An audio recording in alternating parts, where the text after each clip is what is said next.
Welcome to Potpourri, everyone. I'm your host, Brandon Berry, and today we have a special guest, Mr. Marshall Taggart. How are you today? I'm doing pretty good. How you doing? I'm doing pretty good. That's good. Thanks for having me. All right, and you are the newly elected, is it? That is correct. All right, president of the Clark Atlanta University Alumni Association. Right. And how's that been going thus far? It's going really well. Clark Atlanta University National Alumni Association, we have roughly over closely 11,000 plus members, which encompasses all of the alumni across the country and really worldwide. So it's going really well. We started July 1st, our new administration. Okay. And our theme for our administration is moving forward, making a difference together. Oh, that's Very great. simple. And you're also an alumni of Clark Atlanta as well. That is correct. All right, and you graduated twice, I believe, in 1992 and 1997 Yeah, as absolutely an correct. undergraduate and a graduate. Right. What were your degrees in? In 1992, I actually was part of the first entering class. My wife and I both entered Clark Atlanta. Of course, she wasn't my wife at that time. We were both attended classes together and matriculated for 4 years from 1988 to 1992. We both majored in accounting from the B School at Clark Atlanta University. And then I, in turn, went out and got some actual experience for 2 years in Orlando, Florida, and then came back to matriculate in 1994 with a master's in public administration. Okay. I did a dual concentration for urban administration and public finance management. And so in 1997, received my education. It was probably some of the best, or definitely the best time for my life in terms of getting my education, meeting lifelong friends, and definitely establishing a bond with Clark Atlanta University. Well, that sounds great. So as a double major of Clark Atlanta University, how did your experiences and passion as a student, let's say, help you in gaining the position of becoming the new president for the Alumni Association? Right.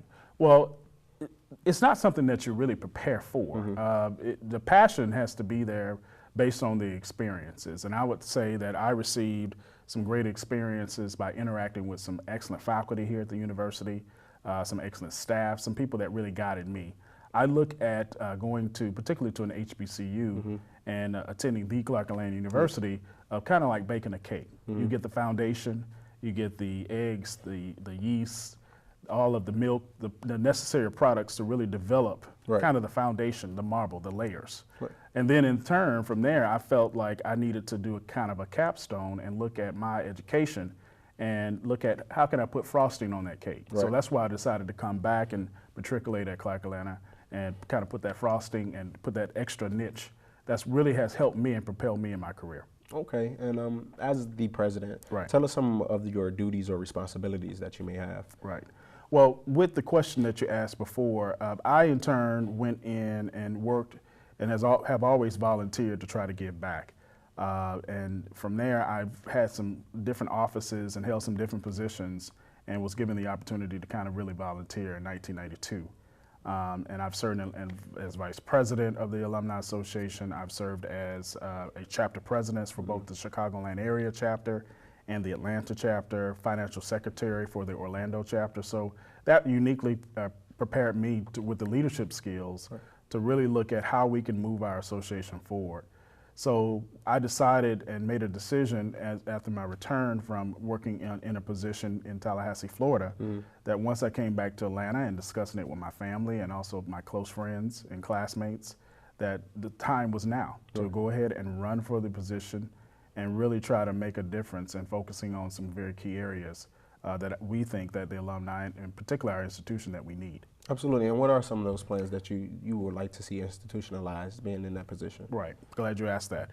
One of the things is to really grow our membership. As I mentioned initially, we have roughly about 11,000 to 13,000 alums around the world, and we only have roughly about a kind of a percentage point of members who are actually financial active in the association.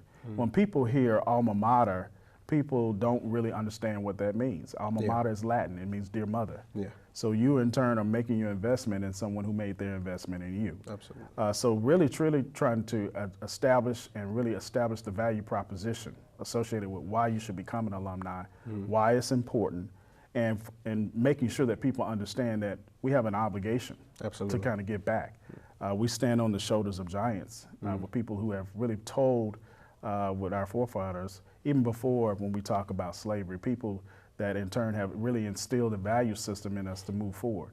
And I think through matriculating here at the institution, one of the things that we need to do is to raise our membership. Absolutely. The second thing that the Alumni Association is focusing on is really trying to deal with a quality fundraising aspect, which is why the Tom Joyner Foundation is very, very key in terms of the relationship that we have with them and being the school of the month for the month of August. Yes. Students need to have an opportunity to go to college.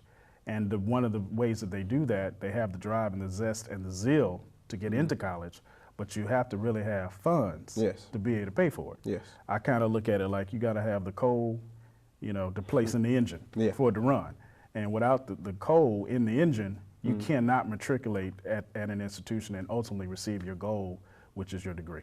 Okay, and I want you to go a little bit more in depth Sure. for our viewers as to why it is important as an alumni to support and engage in their institution, because I don't think a lot of people who graduate, especially particularly from HBCUs, they don't really understand why it's important and why institutions like HBCUs don't thrive as much as they should.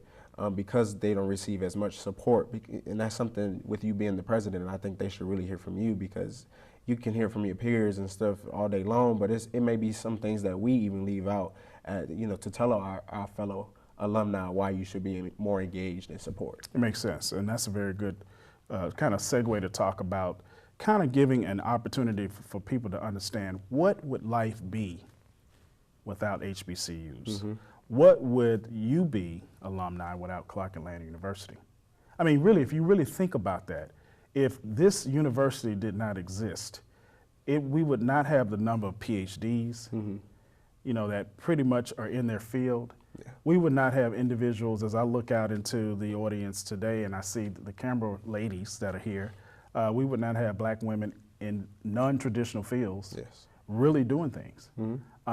Because HBCUs produce pretty much the greater percentage of not only African Americans, but African American women. Yes. When you talk about individuals who are in school and of that gender. In addition, when you look at the whole aspect of if Clark Atlanta University didn't exist, you would not have a black middle class. You would not have the foundation. I mean, I look at it like CAU provided me with an opportunity not only to get my education, but it produced a black family. That's important. I underscored that not to get kudos, to tell everybody that I met my wife here at Clark Atlanta University, but I did meet her here. Right. And without this institution being here in the foundation, you would not see a lot of individuals really moving forward to do what's best. And that, when you talk about the church, when you talk about your institutions like your school, and you talk about family, those are the cornerstones and bedrocks that really in turn will move us forward. So that's why it's important to be a member of the Alumni Association. Absolutely. Because that network is very important. Absolutely. Yeah, and that's something that I even for my institution, I'm a part of both. I'm originally from Chicago, and I was a part of my alumni chapter there, and the first thing I did was, before I even moved, was make sure I got in touch with people of the Alumni Association here in Atlanta. So I make sure, even as I'm still fairly new graduate from my institution, but I made sure that I've gotten involved, and I've already given innovative ideas for them to start doing, especially to get our youth involved, because that's the thing. We'll graduate and we'll just say, that's my alma mater, but we won't go back, as alumni right away and start, giving back to our institution. So I know earlier you mentioned that Clark Atlanta was the Tom Joyner School of the Month for August. What are those? What is the program exactly, and what does that mean for Clark Atlanta? And describe some of the activities that will be taking place with Clark Atlanta being the School of the Month. Well, the Tom Joyner Foundation is a very unique way. I think Tom Joyner, who's a graduate of Tuskegee University, and a lot of his family members who went to that institution, he saw the need associated with a lot of colleges and universities. They don't have qualified individuals to really move forward and push a campaign in terms of institutional advancement and fundraising for their institutions. Now, there are some institutions, HBCUs, that have advanced areas because they have the resources. But in terms of understanding the culture of African Americans, we tend to put a lot of value and faith in a lot of things that may not materialize and multiply over time. And I think Tom Joyner really recognized the fact that if we don't move forward and really try to preserve this whole aspect and culture of tradition of our HBCUs, there's going to be an issue. So with that being said, he moved forward to say, okay, we're going to highlight some great institutions. And one great institution is the Clark Atlanta University. He chose for us to be, along with his staff and his son who runs the program, Tom Joyner Jr., for Clark Atlanta University to be the school of the month for the month of August. Okay. So what does that mean for us? Well, it says that we have an opportunity to get radio coverage to articulate the need for people to give back to their institution.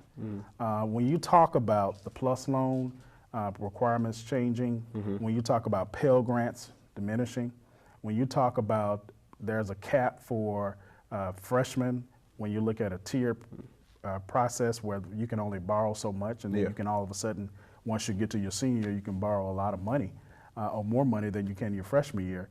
There's a limit on the number, so you're going to find an extremely big gap in terms of people being able to pay. Clark Atlanta University is a value-added institution, and it's a private institution.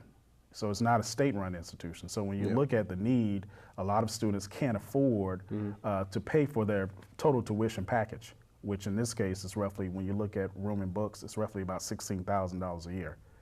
A semester, $32,000 a year.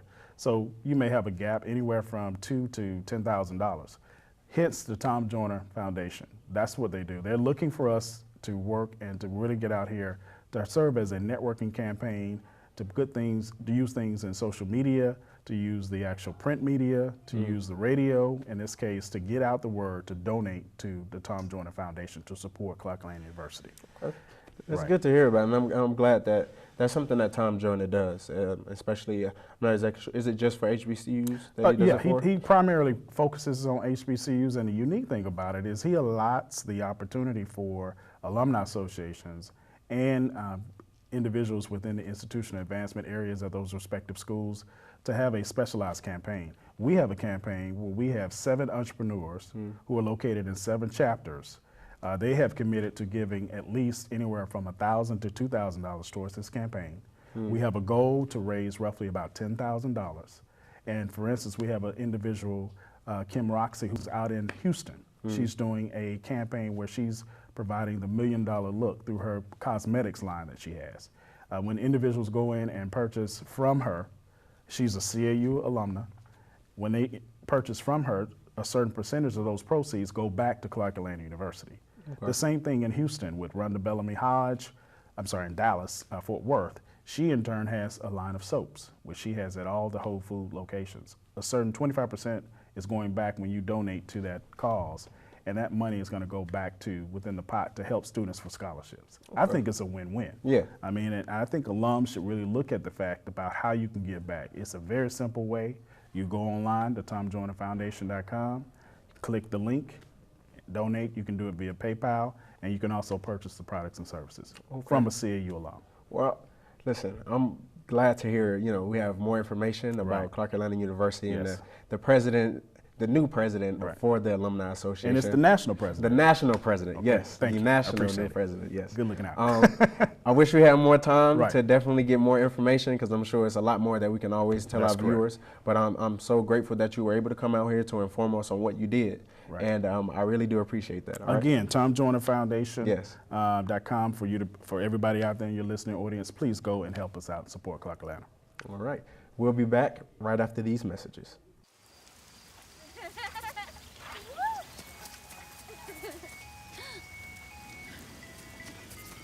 Mom, can we get some ice cream? Please, Mom, please. No, we're having dinner soon. Please.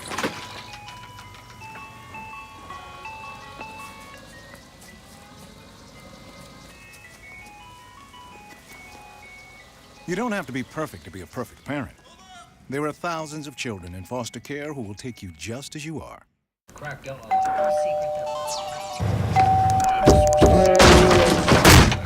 found their way out of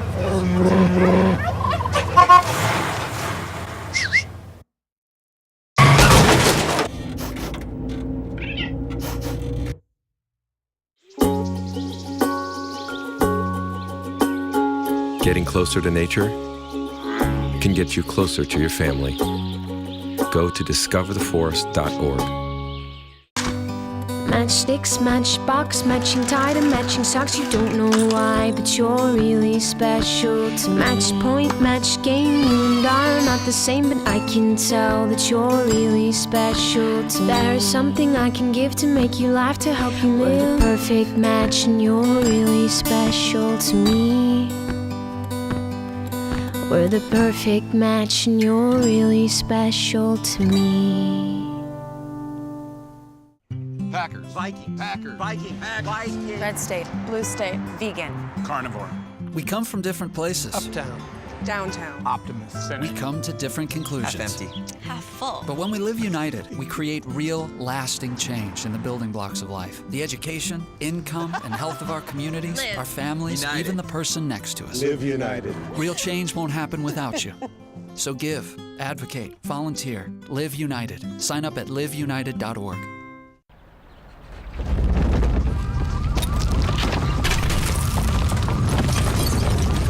Up to 40% of businesses never recover after experiencing a major disaster.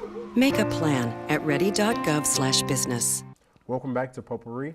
I'm your host, Brandon Berry, and today we have another special guest with us today. It's Ralphael Lester. He is the Media and Public Relations Chair for Homecoming this year. How are you today? I'm well, and you? I'm doing pretty good, you know. It's a good day, nice and sunny out. It's hot still. Yeah. Good at Atlanta.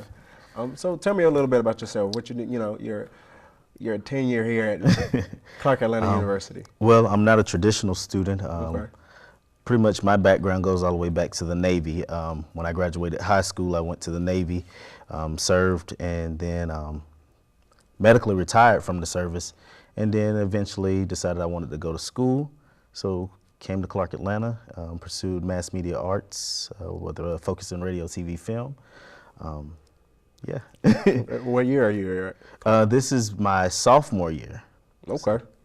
All right. So as it relates to Homecoming, what are some of the different events and things that you guys have planned that you can tell us about? Well, I can tell you that we have a concert. We have a lot of things scheduled, but we can't necessarily go into depth about everything just yet. So I can't necessarily disclose all that just yet. So you don't have like any small events, like whether it's just a tailgate for the football game or something? Yeah, like that? we have our traditional tailgate. We have our traditional step shows, concert, and yeah.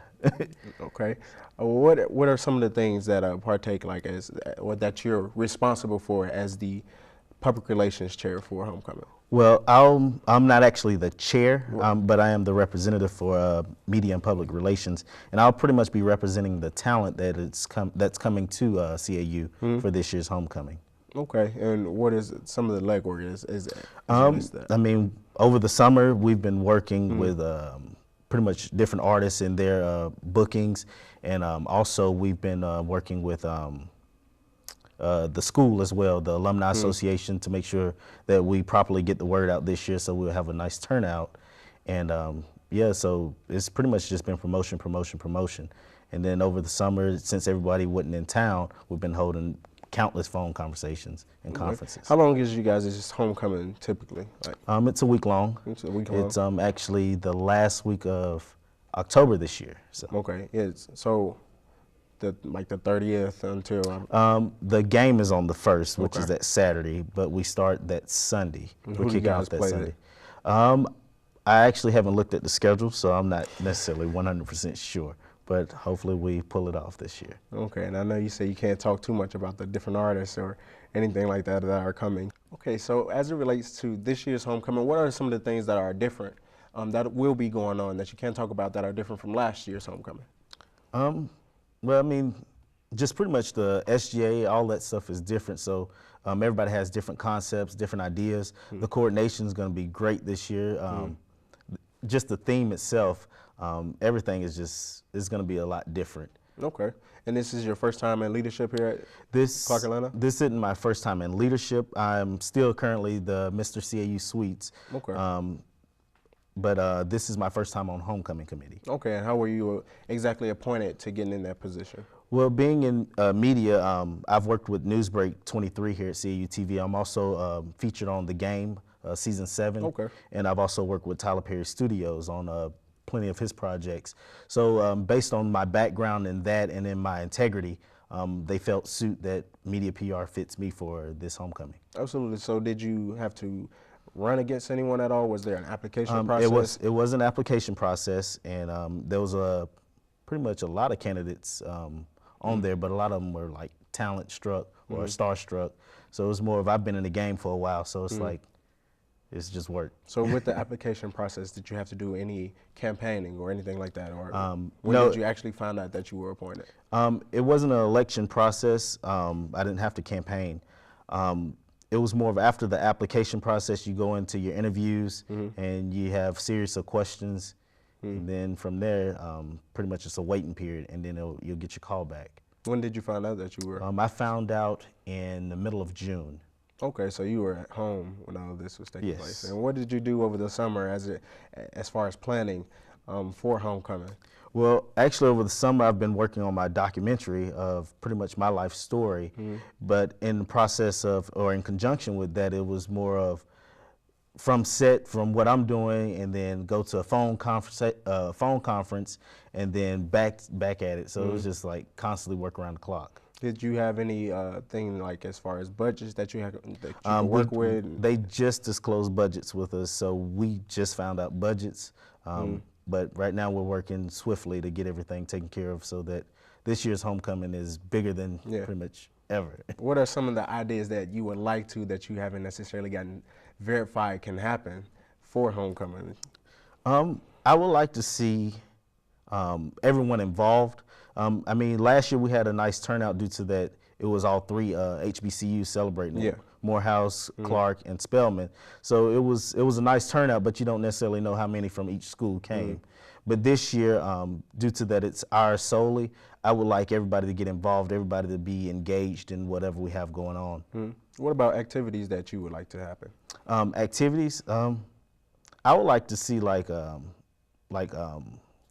powder puff football games, kickball games, maybe inflatables, just pretty much making everybody enjoy homecoming as a whole. Yeah, no, I know some of the things that we did at my institution. We had different, outside of the tailgating that involved just not the alumni, but the students as well. We did like carnival days, and of course we had a lot of vendors that would come out and things like that. So, you know, I'm just really interested to see what you all have that it would be similar to what we had at my school for homecoming. And you did say, so when is everyone else's homecoming? I know it's not, you may not necessarily know that, but since last year everyone was together. I think Morehouse is a week before us and Spelman's a week after us. Okay, yeah. And what were the build-up points to that? How was that something that the three schools decided that you all wanted to do, was to have one big homecoming together? I wasn't actually on that committee, but I'm assuming that's what they came to. It was our 25th year anniversary,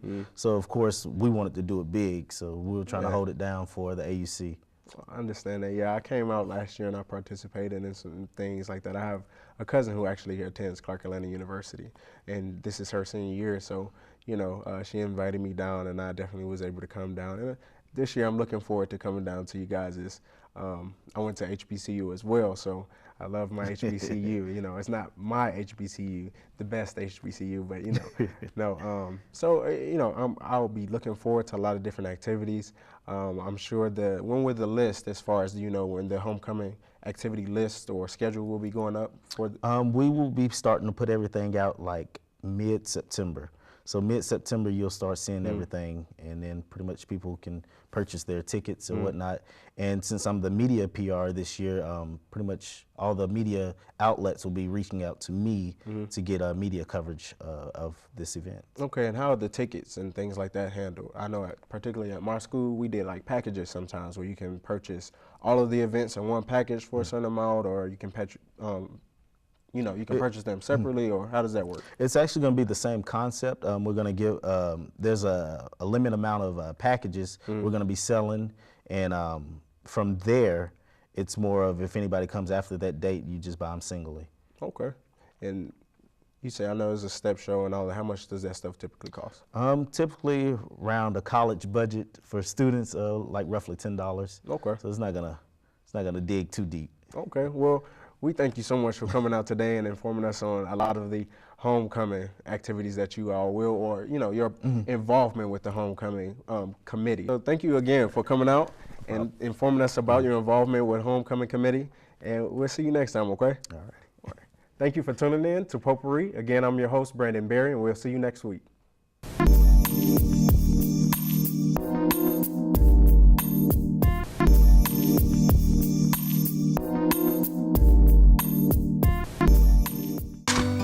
Matchsticks, matchbox, matching tie to matching socks. You don't know why, but you're really special to match point, match game. You and I are not the same, but I can tell that you're really special to me. There is something I can give to make you laugh, to help you live. We're the perfect match, and you're really special to me.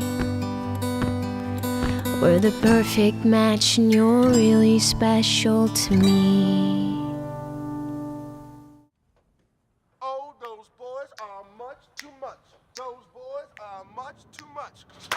We got the spirit, we're hot, we can't be stopped. We got the spirit, we're hot, we can't be stopped. We're gonna beat them and bust them. The smallest moments can have the biggest impact on a child's life. Let's get a little bit rowdy, R-O-W-D-Y. Take time to be a dad today. Call or visit fatherhood.gov to learn more.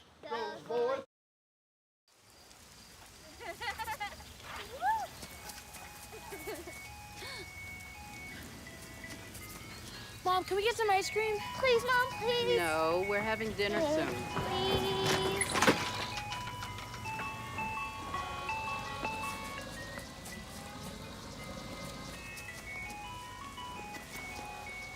You don't have to be perfect to be a perfect parent. There are thousands of children in foster care who will take you just as you are. Crack, don't allow our secret found their way out